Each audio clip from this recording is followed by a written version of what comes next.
Well, hedges are really important in the landscape. They form corridors or pathways through which wildlife can move from one section of woodland to another. And so many hedgerows have been neglected so that they grow up into a line of trees, or they're trimmed hard every year, both of which greatly reduce their value as wildlife corridors. My name's Alan Beat, and I run an organic smallholding here, about 16 acres, and we manage it for wildlife as well as for livestock.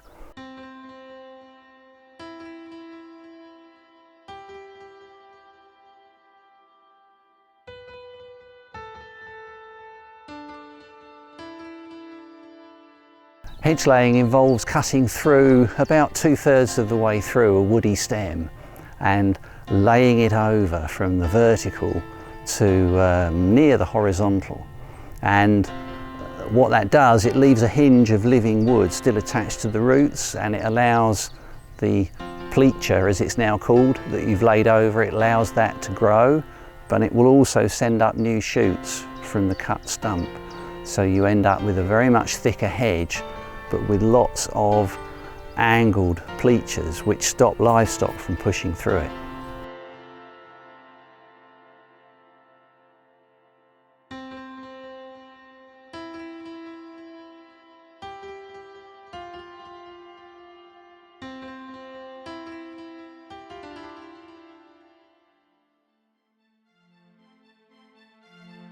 I'd been volunteering as a hedge layer for a number of organisations like the Wildlife Trust and a charity that I support called the Yana Trust, but eventually I thought, why not do this in my own parish? So I put a piece in the parish newsletter and I suggested that there must be landowners with hedges that needed laying.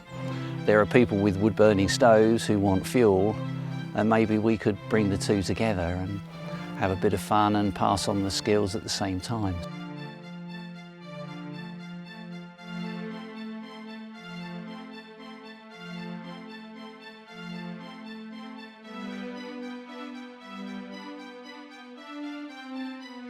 The nice thing about working in a group is that you see much more progress in a day. If you're hedge laying on your own, it can be quite slow and relatively difficult to see the reward perhaps at the end of the day. But when there's a group of you, you get a good length finished and everybody feels satisfied at the end of the day. Most farmers cut their hedges with what's called a flail mower, which is a device with chains that whiz around very fast with a little cutter on the end, and you'll all be familiar with that. It produces a very short, evenly cut hedge which has no second year growth on it. They usually trim them every year, and you don't get flowers and fruit on the first year growth. So it's important to leave the hedge for at least 2, and better 3 or 4 years to produce that food which wildlife depends on.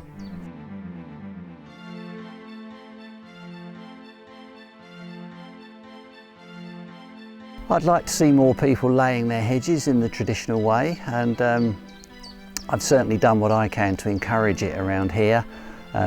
I lay my roadside hedges on the road that leads into the village, and a lot of people comment on them. It's not really like work, it's a way of life, and yeah, I'm quite passionate about organic food and wildlife and the environment. And I believe, that we have to live sustainably, otherwise there's no real future for my children and grandchildren.